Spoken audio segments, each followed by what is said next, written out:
People are listening. I'll fill in the blank here. I'll pretend I'm on the radio, filling in dead time. This is the kind of activity that is really good with a bunch of people. We always took the family, the grandparents, the little kids, because if, as you said, you have a farm nearby, you could pick the berries. We would go in the morning when it was cooler, pick the berries, and then bring them home, wash them, and make the jam in the afternoon. And it takes only about an hour. So, and everybody loves to shovel those fresh berries in their mouth in the morning. Yes. But you need a lot of hands. Okay, so are we beginning now? Yep. Yes. Okay, so as you can see, that's not a fancy jam jar. It's just any old jar that you have in the house from all year. So And not a huge one because there's no preservatives. Yeah. You don't want to keep them a long, long time. Right. So a lot of little jars are better than big ones. So they stay fresh. So any old jars, and where is the start? Okay, so we didn't pick them this year because of COVID. So we went to the farmer's market. You see, it says Ferme Louis Gosselin. Yeah. Gosselin. And when you go to the farm, when you go to the market, not all strawberries are the same. There are strawberries for eating and strawberries for jam making. So you can ask the farmer which ones are better for jam. And I don't really know what their biological differences, but they're usually smaller and sweeter. This is the most important thing. If you don't have this, you can't do it. So it's a little packet. It's by Clubhouse. I don't know if other brands do it, and it's just called No Cook Freezer Jam.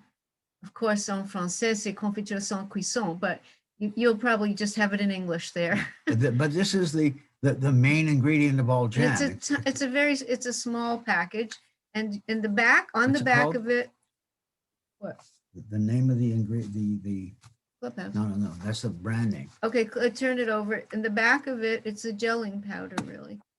They give the instructions right there. So if you lose anything from this evening, it's right there. I'm just going to give you more details that make it easier for you. There is the full Which recipe with instructions. Which will be on your site. And I can send you Okay. a separate one as well. Right. Oh, thank you. So now we'll go through it.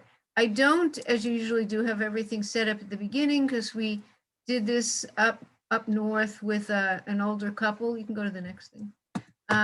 So we just started on their table. What I do is the day before, I just run all the jars through a dishwasher on the hottest or sterile or whatever you have in your dishwasher. And I let them dry overnight just to make sure they're perfectly dry. I usually don't have the tops on them when they're drying. And so you have just clean jars, nothing fancy. You don't have to go buy special ones. This is an interesting tool. Most of the time we make strawberry jam, and Kathleen, I know how you love gadgets. Little metal grabber, you kind of twist the little green stem off the strawberry very easily. It makes life really easy. Yeah, I use a little tiny paring knife, and I just do a V, and I cut it one way, cut the other way. This thing, you just go doink, doink, doink. Yeah. He twists them out. So this is more than a one-person job. You can see I have that little knife in there. So there he is using it to twist the top off. And you're going to throw away, of course, any berries that are mushy because you want them all. That's kind of what they look like after they've lost their greens.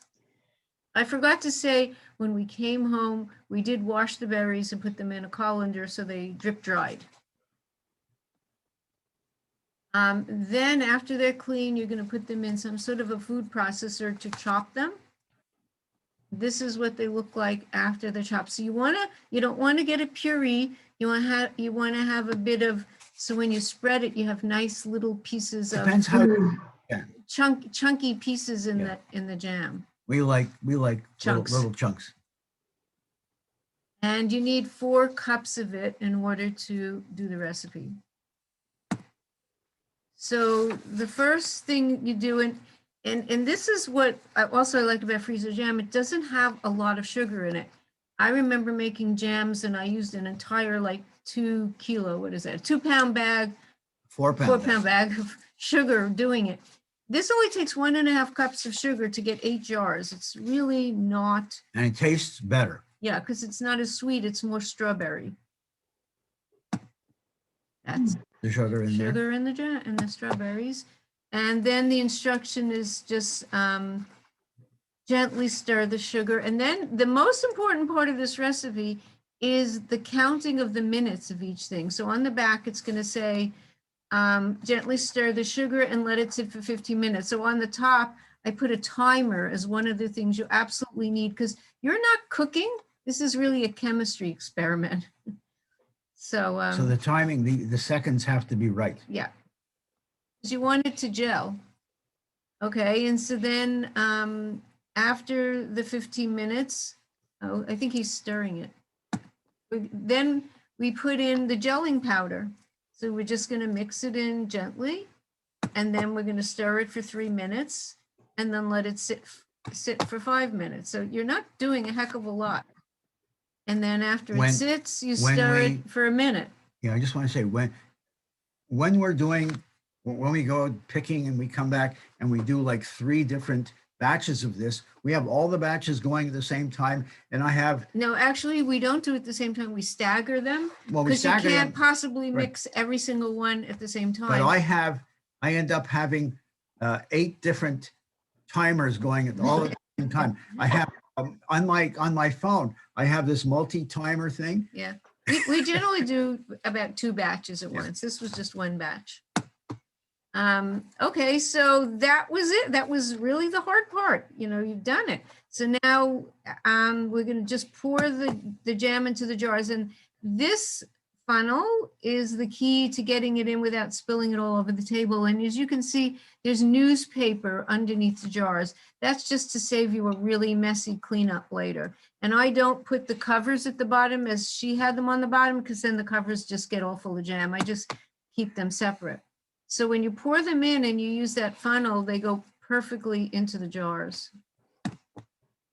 And so you have somebody kind of underneath there telling you how far the jar is up to. And you don't want to put the very top, because it will expand. Because you're freezing it. You've got to leave, a half an inch, at least 3/4 of an inch of airspace on top. Oh. That's it. And right here is another one I'm going to open today. Yeah. Now the jam will stay in the fridge around 6 weeks. I've actually kept it longer, and we freeze it for about a year.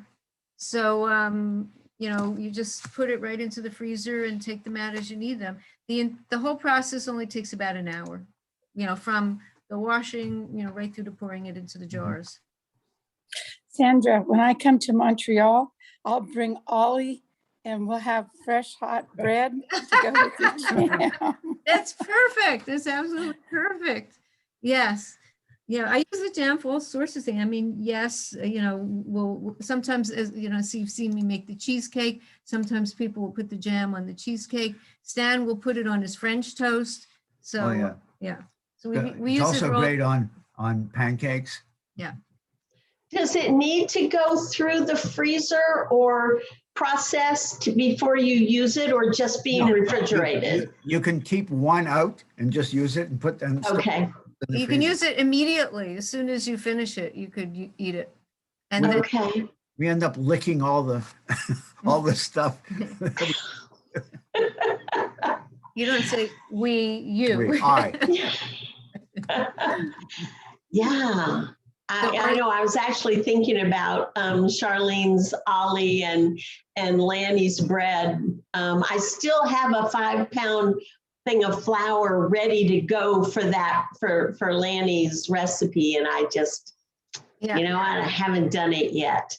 So now, maybe on the back of the package, it mentions you could. I always thought chemically you had to know exactly how much, I don't know what the word is, acid to go with the sugar, whatever, to make it gel. But they said with this one packet, you can do strawberries, apricots, blueberries, cherries, nectarines, peaches, pears, raspberries, kiwis, plums, pineapples, and papayas. I have done strawberries, blueberries, and raspberries. Yeah. Okay. Well, does anybody else have any questions? Because it turned 7 o'clock. So if we have more questions afterwards, we can stay around and talk about it. But thank you, Stan and Sandra. That was, you know what? I can do that. That was easier than I thought. I'm going to give that a try. Chopped berries, mixed fruit, mixed gel, pour. And if you're not going to spend the day going out and picking the strawberries, it's just so easy. Yeah. Quick and easy. Yeah. Okay. Well, thank you, Stan and Sandra and Billy, for our wonderful program.